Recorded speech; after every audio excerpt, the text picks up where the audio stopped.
celebrate his feast day always one day before the feast of Saint Mary. So it is easy to remember his feast day on the 21st of August. Usually I begin by asking people what do they know about Habib Girgis, but I will skip this for the sake of time and tell you the answer, because most people will give me two responses and they will say that he was the one who established the Sunday school movement in the church and that he was the dean of the seminary in Cairo. And those answers are both true. But there is actually much more to know about this modern Coptic saint. In fact, around his birth, the atmosphere in the Coptic Orthodox Church was very dark and bleak. In fact, it was a period of darkness in the life of the Coptic Orthodox Church, unfortunately. And it's probably mainly due to the Copts coming out of 5 centuries of severe persecution under the Mamluk dynasty and then the Ottoman dynasty afterwards. And tomorrow, in the Light and Life meeting, I will talk more about this in detail, about the history of Coptic Christians in Egypt from the Arab conquest till the Ottoman period and beyond. But this is a topic for tomorrow. But just to let you know a little bit, these 5 centuries before the time of Habib Girgis, some of the suffering that the Christians in Egypt went through under the Mamluk and the Ottoman dynasties. For example, at one stage, Copts would enter into their churches and they would not see a beautiful church like this with lighting, with beautiful icons, with white-colored walls. But these rulers, unfortunately, ordered that all Coptic churches would be painted black. So imagine you come into the church on Sunday morning and all you find is darkness and black walls all around. Imagine what did this do to the psyche of the Copts. Monks, for example, were branded with hot irons on their hands with their name and the date that they entered the monastery. Men and women were not allowed to ride horses like the rest of the population, but they were only allowed to ride mules and donkeys, and men were only allowed to ride side saddle in order to humiliate them. Copts were ordered to wear 8-pound crosses around their neck, and that's why they became known as Adma Zar'a, or blue-boned, because these heavy crosses that they were ordered to wear left a blue mark on the back of their necks, and many, many other suffering that the Copts suffered under the Mamluk and the Ottoman eras. And then this led in the 19th century into this period of darkness around the time of the birth of Habib Girgis. In fact, there was no formal education at this time in the middle of the 19th century. And there was no educated clergy. Imagine, neither the patriarch, nor the bishops, nor the priests or deacons had any theological education or qualifications. The ruler in Egypt in the early 19th century was someone called Muhammad Ali Pasha, and he became the governor in Egypt in 1805. And he was mainly interested to formulate a powerful army in order to be able to conquer and to be able to control the region. And so he did not give much attention to the education of Copts, but sent some of the Muslim people into Europe to study, to come back to Egypt and begin establishing powerful schools, faculties of medicine for the army, for the Air Force, for many, many other things like this. And so he educated a military bureaucracy through which he would gain control over Egypt and neighboring regions. And then Western missionaries from America and from Europe started to come into Egypt in the middle of the 19th century and came with advanced educational systems and began opening schools. But when they first came to Egypt, their first target was to convert Muslims to Christianity. But they failed dismally because they could not get through to the Islamic community. So when they looked around and they had spent a lot of money coming to Egypt, they weren't just going to leave like this, but they found a weak church in the Coptic church, and they began sending back home to their people, telling them, look, we have found these people who call themselves Christians, who are using this Coptic language that they don't understand, and the liturgy, and hardly any of their people are coming to church. We want to begin re-evangelizing these people. Please send us donations so we can begin this work. And so when the people in America and in Europe heard this, they began to send donations to these missionaries. They began to establish advanced schools and began to open churches, but still they were not that effective in converting many Copts to Protestantism and Catholicism. So despite this period of darkness, and yet the Copts were loving the life of the martyrs and the saints and did not leave their church. Pope Carolus IV, who we know as Abul Islah, or the father of reform, he was a very enlightened patriarch, began to learn from these Western missionaries. And when he saw that Muhammad Ali Pasha was ignoring his people's education, he began to open Coptic schools for boys and also Coptic schools for educating girls. He also brought into Egypt the second printing press. The first printing press came into Egypt by the government of Egypt, and he brought into Egypt from Europe, imported the second printing press.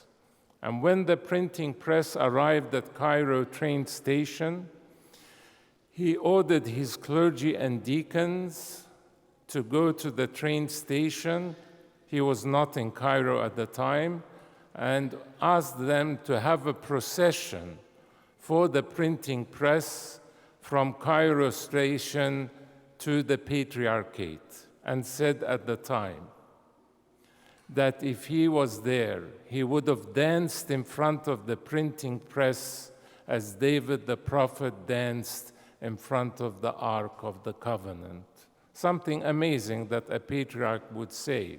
But what was the reason behind those words?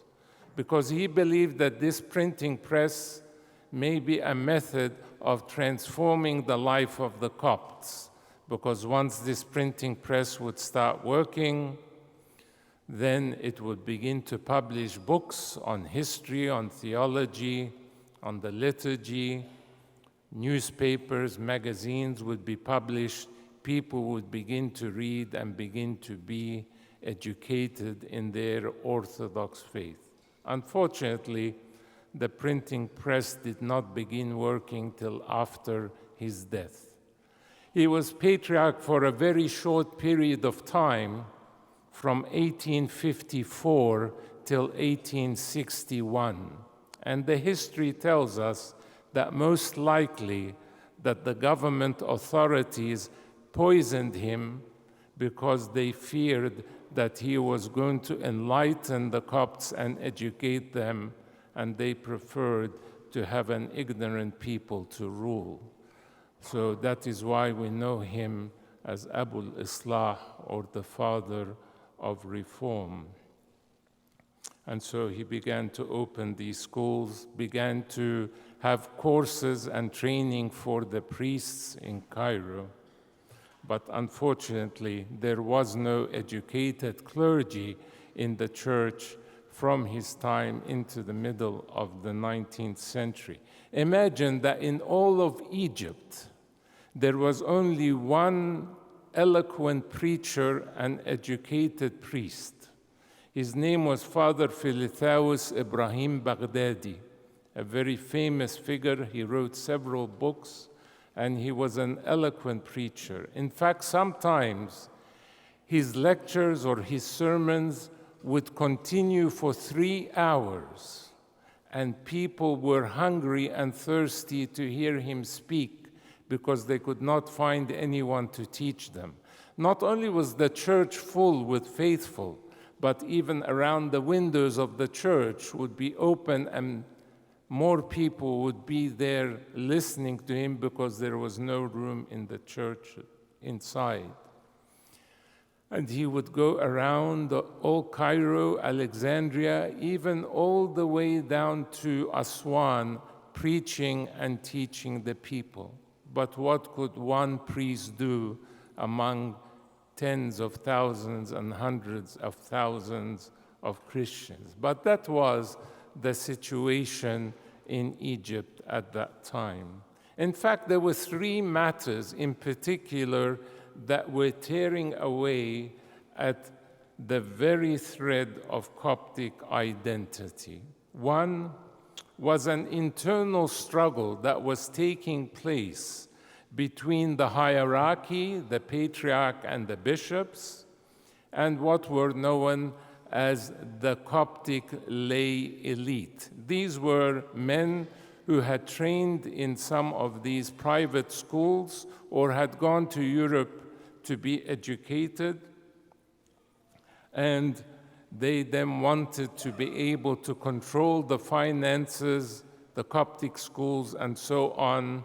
And so a clash began to happen between them and the Synod of the Coptic Church. In fact, unfortunately, at that time, it was then established what was known as al-Majlis al-Milli, or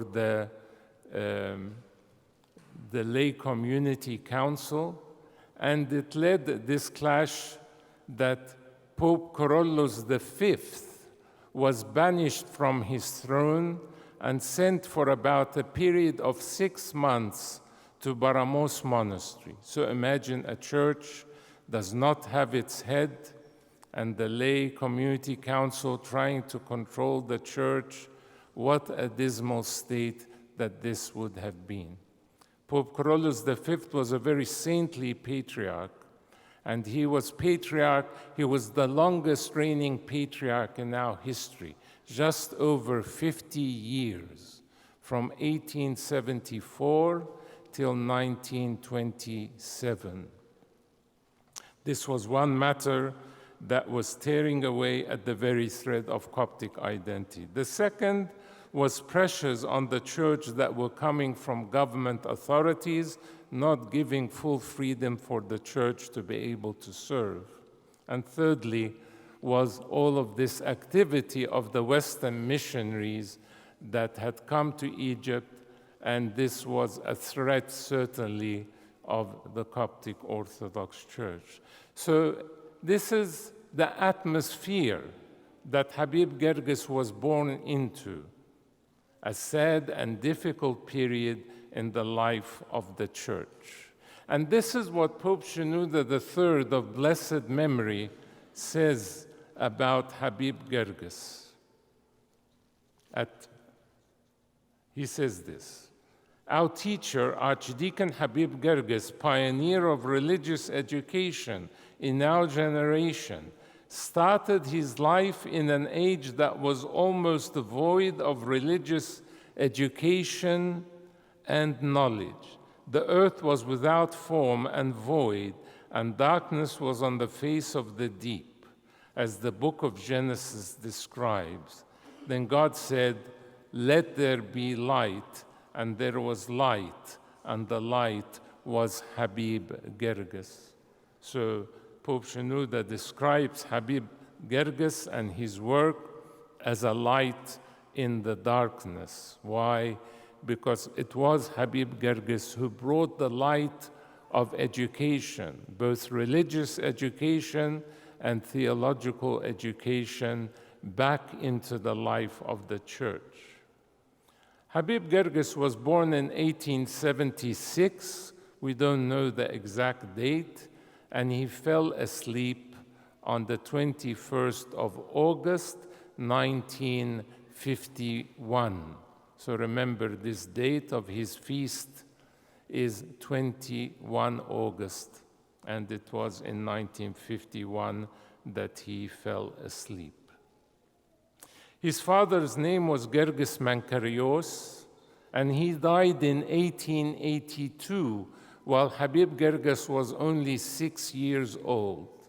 So imagine this young child in this difficult atmosphere losing his father at 6 years of age. But his mother was a very devout woman, a very good Christian, even though that she was sick most of her life and bedridden and paralyzed. His mother's name was Miriam. She died in 1939, but she was the one who cared for his education. He had 3 other siblings, Ghali and Kamil, and one sister called Martha. Ghali died at a relatively young age.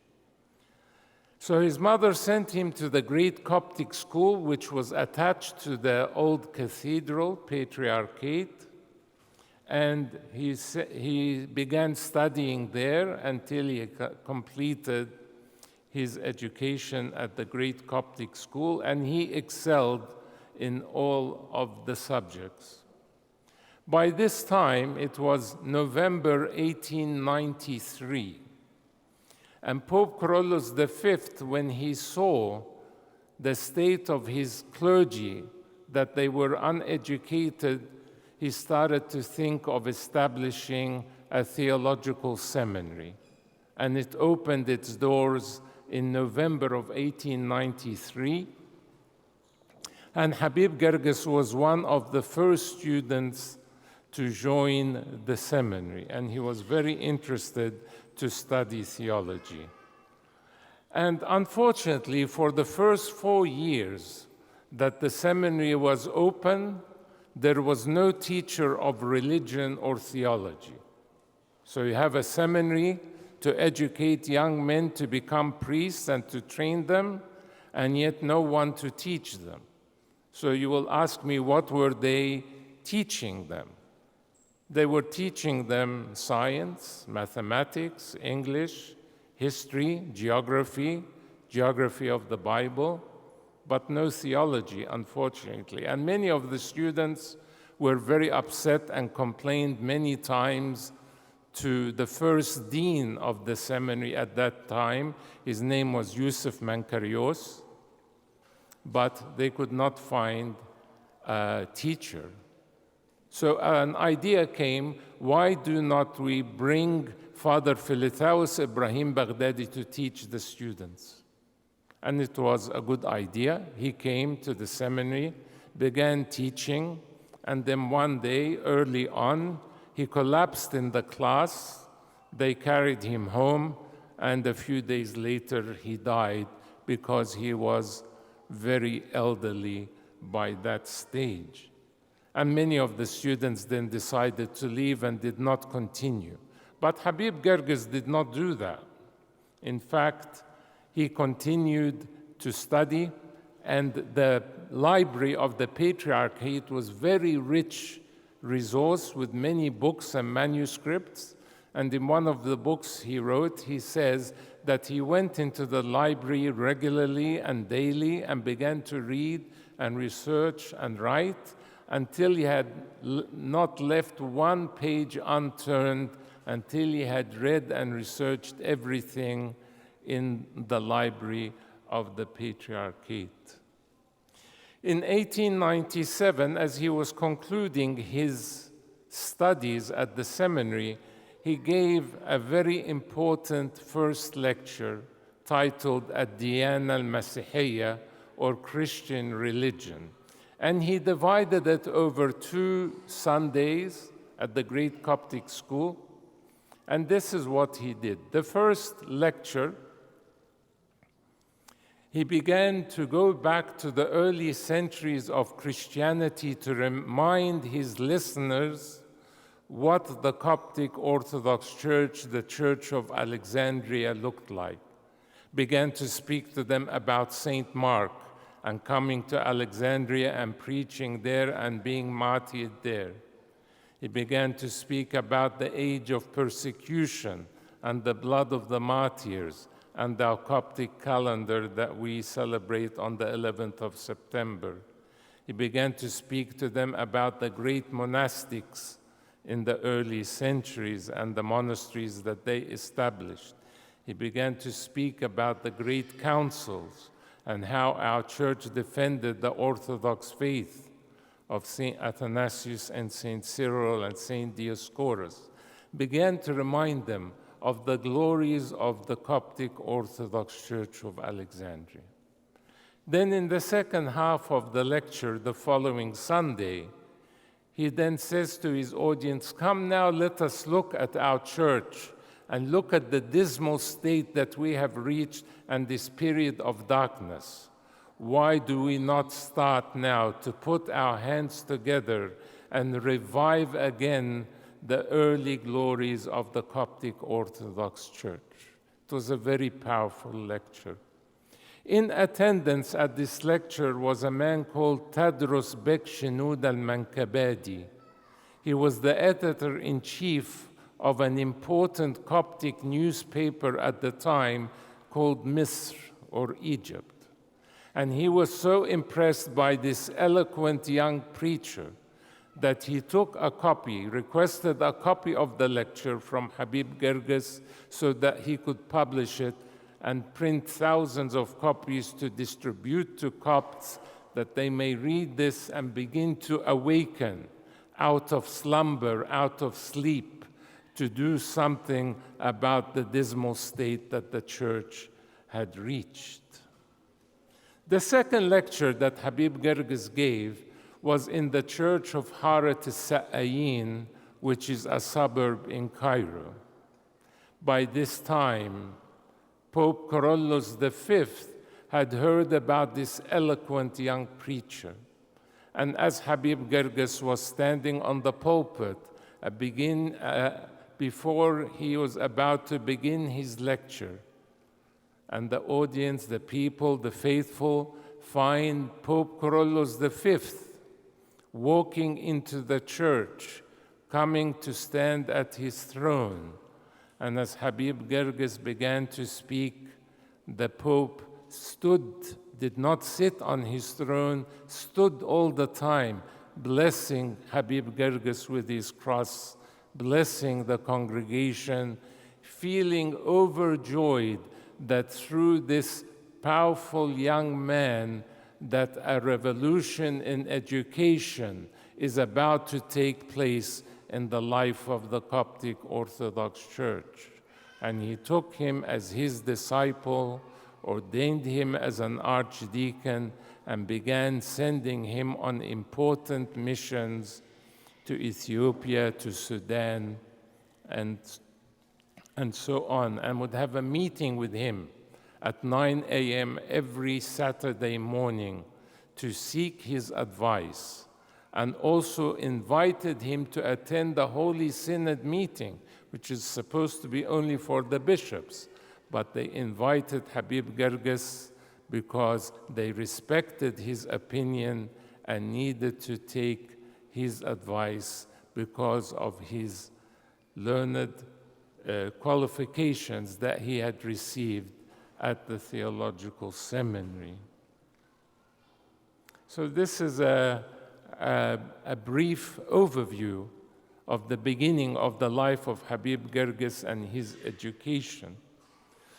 But then the Synod takes out a decree in 1898 speaking about the importance of the education of children. And then the following year, 1899, Pope Carlos V issues another similar decree. And then again in 1903, the Synod issues a second decree speaking about the importance of education of children and also bringing them to church on Sunday. So when Habib Girgis saw all of this, and he looked around and could not find anyone to oversee this work, he took it upon himself to begin writing a very simple catechism, Q&A, for example. Who is Jesus Christ? He is the second person of the Trinity. Who is Saint Mary? She is the Theotokos, the Mother of God, describing the Trinity, Father, Son, and Holy Spirit, etc., etc. What are the sacraments of the Church? And he would list them, question and answer. Then he went to the Church of Saint Mary in Fagala, a suburb of Cairo, and he began to gather some of the children together. And then he would begin with them, teaching them some of the main tenets of the faith, Orthodox faith, using this Q&A method, this rote learning by memorization. Obviously, this is one way of teaching, but not the best way, but that's how he began his ministry at the parish of St. Mary in Fagala with this simple catechism, Q&A, teaching the children some of the faith of the Orthodox Church. Habib Girgis was very well read, as I mentioned, how he read everything in the library, but also he knew languages. At least he knew English very well, and we have proof of this because he would import many books from Europe, and he formed the translation committee at the seminary and got some of the students to translate some of these books into Arabic and to take from them what was suitable for Orthodox teaching. He also published, not only did he publish curricula for the students or for the teachers to be able to teach, but he also published 6 volumes for the teachers themselves. What did he write in these 6 volumes for the Sunday school teachers? He would write to them how to understand the psychology of each age group from grade 1 to 3, 4 to 6, 7 to 8, 9 to 10, 11 to 12, to understand the psychology of the children so that they could know how to deal with them in an appropriate way.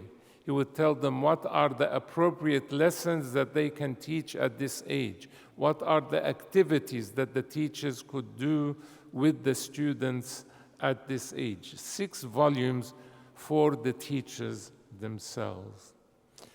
But he, of course, did not just stop with this Q&A memorization method, but he then began to read many developmental books from Europe, and he began to develop the curriculum at a much more advanced level over many, many years, and published new curricula and tested it with the teachers so they could give feedback so that they could continue to improve it. But also, he gave attention to the ministry of females, and this is what he said. As for the ministry to girls after the age of 10, they are to be cared for by women who would conduct their meetings at different times than the meetings for boys. The male Sunday school teachers and the members of the Coptic Youth League the Coptic Youth League, أو جماعة الشباب القبطي, was our modern youth ministry that we have everywhere around the world. At that time, it was known as the Coptic Youth League. So the male Sunday school teachers and the members of the Coptic Youth League are not to interfere in or oversee the ministry to girls. Women are to set suitable activities separate from those of the Coptic Youth League, and the higher committee of Sunday schools is to set up a special organization to supervise and direct the ministry of young females. So not only did he give attention to the education of boys, but he saw it is very important that young female students need to have a proper religious education as well. Habib Girgis also played an important role in popular education because there was great lack of reading and writing, and hardly anyone from this age group were able to read and write. So he tried to use different methods to be able to get the Word of God to every child. So what did he do? He used two methods. One was through hymnology. He began to write 4 booklets of hymns, of putting the Orthodox faith into hymns, and he used the Coptic music of the Tasbeha, of the liturgy, of Qiyah, of Lent, and adapted that music onto the hymns that he wrote. Why? So that the Western music that had started to come into Egypt would not be what he would use, because he wanted to maintain Coptic identity and Coptic tradition.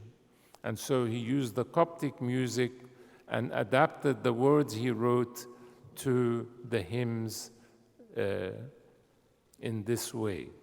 And this was very, very important. And he wrote many hymns on the sacraments, on Sunday school, on the saints, on many parts of our theology. And in this way, he could teach through the hymns the faith of the church. The second thing he did was bring from Europe imported beautiful pictures of the Old and New Testament stories. And on the back, he would write a summary of the lesson.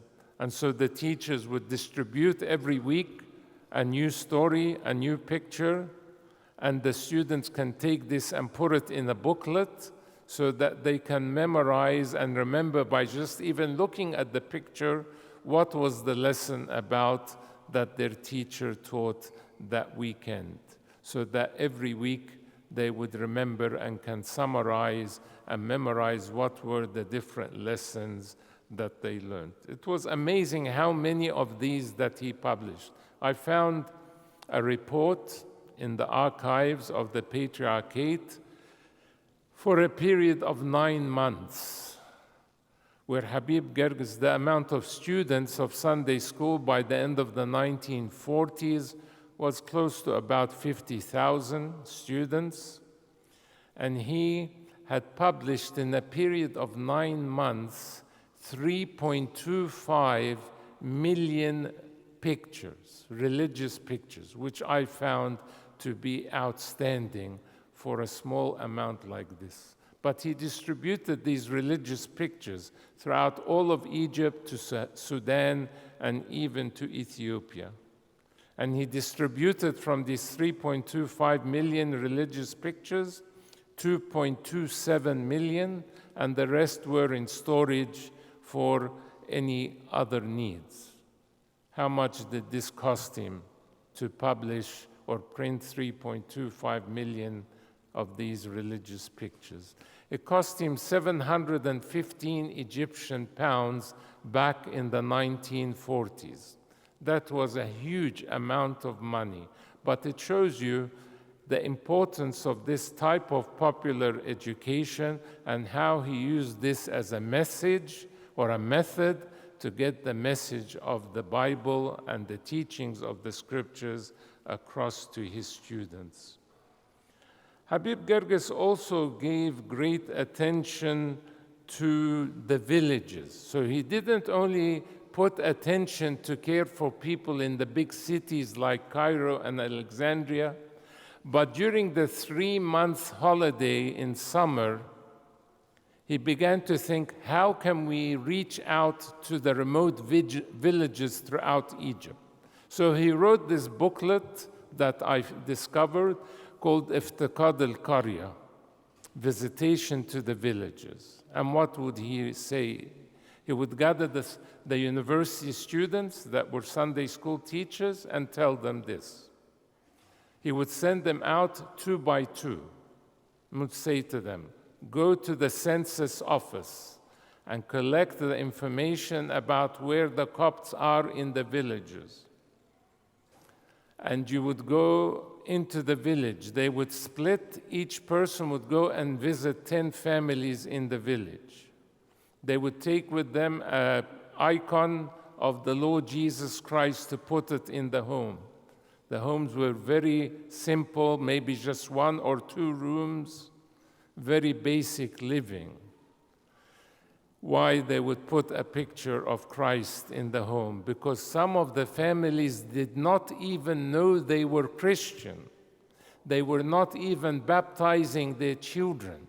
And some of them were living in a situation of mixed families, Christian and non-Christian together, and you can imagine all the difficulties this would lead to.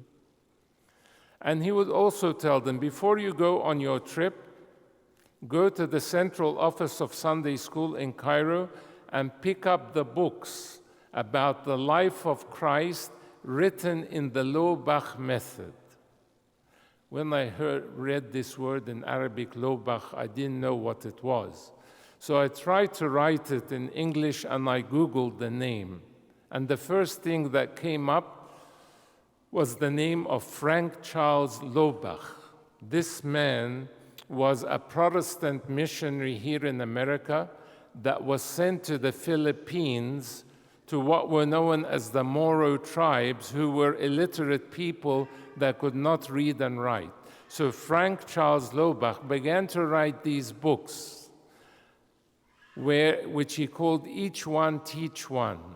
Those that know how to read and write to teach those that don't, using his method, and at the same time teaching them about the life of Christ. So preaching to them and at the same time teaching them how to read and write so that they could go more deeper into the Christian faith. So look at how this visionary man was thinking, not only caring for people in the big cities, but he wanted to reach every soul in every corner of Egypt. There were no churches in the villages at that time, and he would urge the priests in the cities to take the holy altar board and to enter into the villages and to pray liturgies for the people, because those people were not going to church. They couldn't afford to take transport or to find a way to go into the cities to pray in the churches. So he wanted the faith to reach to them, and that the clergy, the priests, to go down into these villages that were, unfortunately, in a very, very sad state. The Central Sunday School Committee was officially established in 1918, and Habib Girgis was heading it. And in fact, this is the date that we officially recognize as the beginning of the Sunday school movement. But in fact, it started much earlier than this, around 1898 to 1900, when Habib Girgis began his catechism and began teaching the children at St. Mary's Church in Fagala. He also held in the 1940s 2 important conferences for Sunday school teachers, where they discussed together many important aspects of the work of Sunday schools. But also, he was a great administrator, and he put an excellent system for administrating the Sunday school movement. In fact, he developed a series of forms, so that a form to be filled out for establishing a new branch of Sunday school in a church, another form where the teachers would fill out important information on each student in their class. Did they attend the Sunday school? Did they have Holy Communion this week? Did they read the Bible? Is there any problems that they face in their homes? So that all of these issues could be put together. What new printed material did this branch of Sunday school publish? And then he would gather all of this information, and he would publish an annual report and budget of Sunday school for that year. And this report would be sent to the patriarch, to the bishops, to the clergy. In fact, would be available for the whole community to know how Sunday school is developing from year after year. So a great administrator. But he also speaks about how the curriculum developed over time. He says this: Coptic Sunday schools in their modern revival have undergone many stages to achieve what they desire for the advancement of their curricula and the methods of teaching the children of the church, while entreating from the heart that the Lord of the church would establish them as a strong and righteous generation and return the church to its former glory. In the first stages of the establishment of Coptic Sunday schools, from 1918 onward, there was just one general curriculum for all students, which was based on the gospel reading of the liturgy. Then it progressed by using the curriculum that was developed by the Theological College for primary and secondary schools. Around 1935, it was decided that separate curricula for Sunday schools for each age group would be prepared. These curricula, however, were not printed or prepared for publication until 1939. And from this time, Sunday schools attempted to improve their curricula. These curricula continued to develop and were trialed in years to follow. Particular Sunday schools in the cities and the provinces began to try systems specific to them. So it was not just a curriculum for each age level, but different parts of Egypt had specific needs, and they began to develop curricula or topics that was suitable for the students wherever they were living. And you can see how he was thinking. But he also has a holistic view of child development, and this shows you how his thought continued to progress and develop throughout his career. This is what he also says.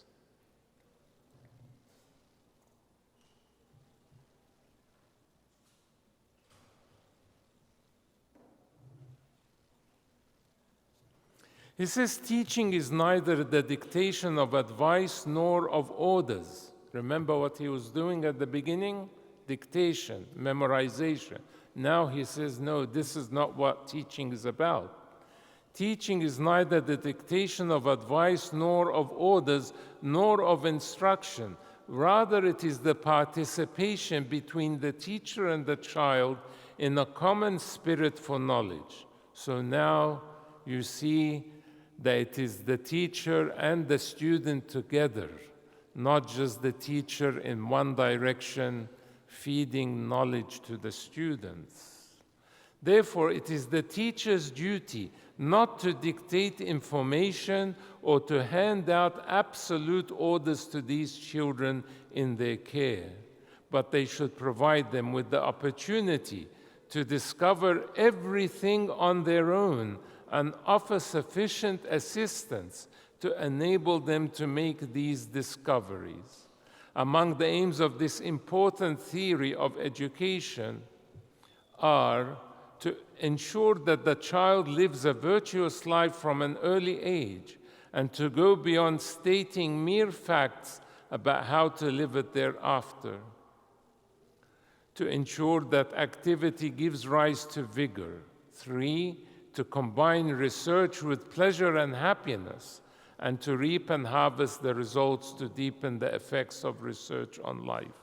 And 4, to ensure that the pleasure and happiness of the child ignite their inner desire for knowledge rather than mere facts provided for memorization. So you see how his thought develops and how now the teacher is there as a utensil, as a guide, guiding the students to discover everything on their own. And this theory he got from a German philosopher who established the kindergarten movement, and he learned this from him, from the readings that he got from Europe.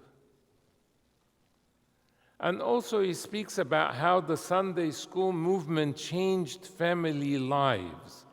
This is something very beautiful of a young child that comes to Sunday school for the first time. A student who was 12 years of age, he says, came to Sunday school for the first time. The lesson was about prayer, and the teacher explained a sample of this prayer. When the young boy went home at the family meeting in the evening, he brought out the Holy Bible, opened it, and surprised the family by telling them that he would read the chapter aloud and that they would afterward pray, "Our Father who art in heaven." The entire family submitted to this young boy, and in this way, the family began for the first time to practice family prayer. The deed should have been carried out by the father. But the student of Sunday school accomplished what the father neglected to do. "O Father, will you reclaim your status as the priest of the family? If you do not wish to do so, or are incapable of such, then we have a humble request. We beseech you not to stand in the way of your Son, but allow him to live in freedom in the bosom of his God." So you see how Sunday school began to transform the life of every Coptic family in this way. And there was many obstacles to the Sunday school movement. In fact, at the beginning of his career, many priests would not allow him to preach in their churches. And he was a very powerful preacher. He had a sonorous voice, a very powerful voice, an eloquent preacher. And the priests feared him because they were not educated, and they feared that he was going to come and take over their churches and that they would lose their positions. But then when he gave them the control of the Sunday schools, they began to see its benefit and asked for more, and they accepted him greatly. But he met with many obstacles in establishing the Sunday school movement. But despite this, it flourished. And this is what he says at the end of his life. "These days, we are no longer in need to write about the importance of Sunday school to the church. Its practical effects in the lives of the children and the teachers have become manifest. Its spirit and principles have nourished homes immensely. Fathers and mothers have felt its value in the lives of their children. Parents have loved it, for it has also influenced their lives in an indirect way. Children have imparted the message of life to their parents. The time in which we exerted every effort to convince our fathers, the bishops and priests, of the importance of Sunday schools has passed. Now, not only do we see them encouraging it, but requesting its expansion in all the cities and villages in their diocese. Every priest desires to have a Sunday school in his parish. Sunday schools did not reach this stage except after the clergyman trusted in it when it proved itself to be one of the members of the church. It is, in fact, among its most important members. Being in the bosom of the church allows it to develop and thrive, and from its milk one can drink and learn. One may grasp its laws and traditions and remain firm. So you can see now how Sunday school has become central to the life of the church through the great work that Habib Girgis did.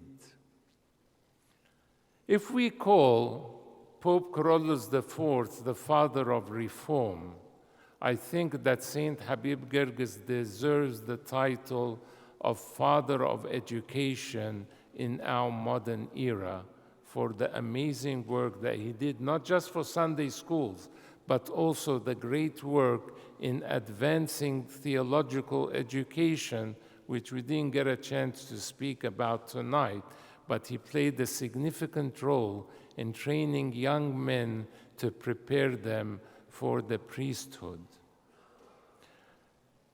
Murad Wahba, one of his students, says some very interesting words after Habib Girgis's death. He says this: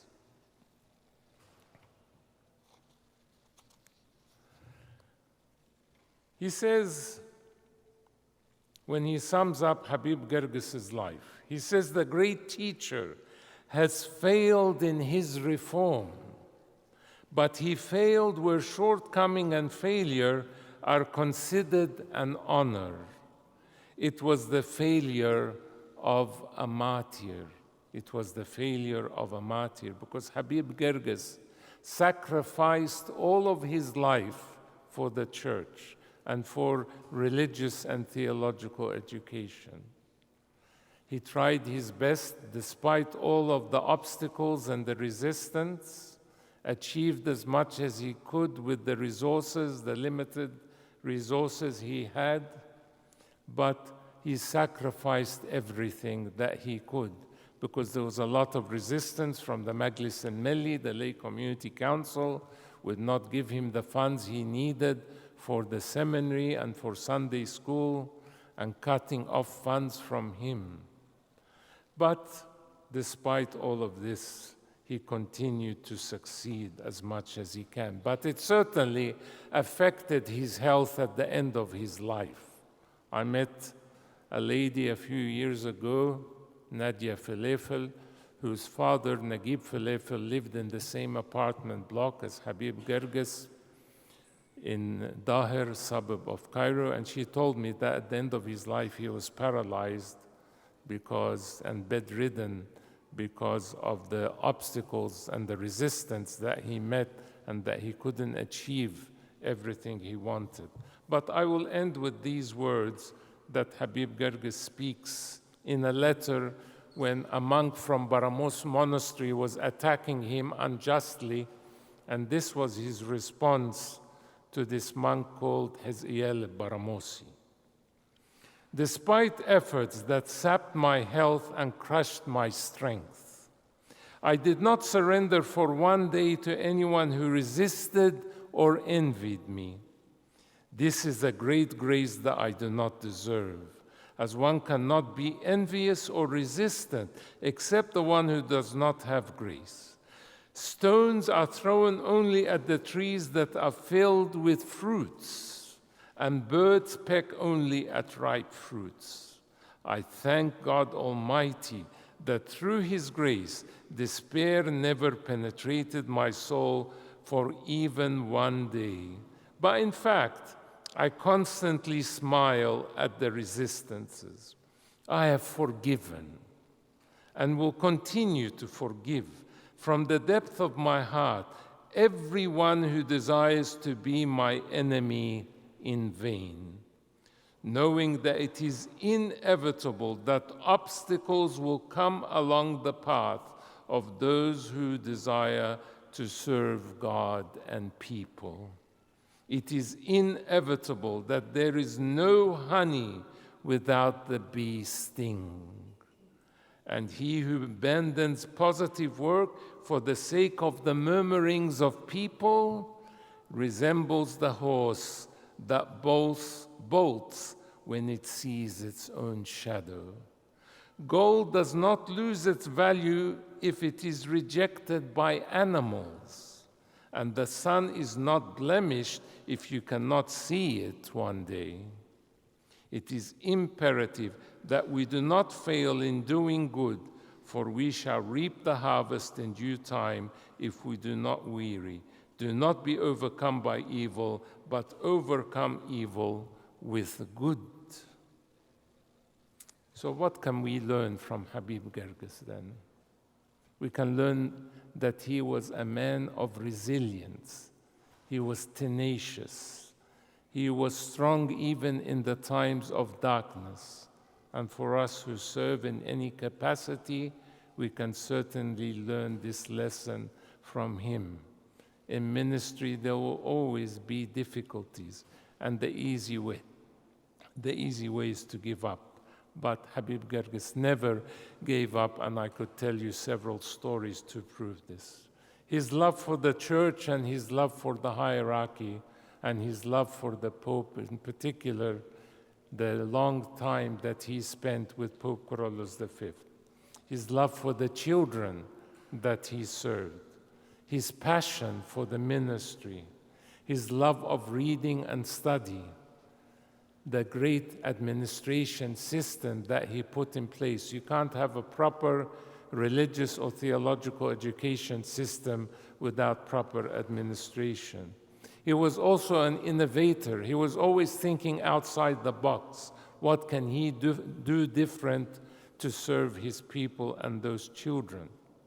He was also a reformer. He thought about how to reform the Coptic Church. In fact, wrote a book in 1942 of how the Coptic Church can reform itself in a period of 10 years. It is currently being translated. He was also a righteous man and just, and he never bore grudges against those that attacked him.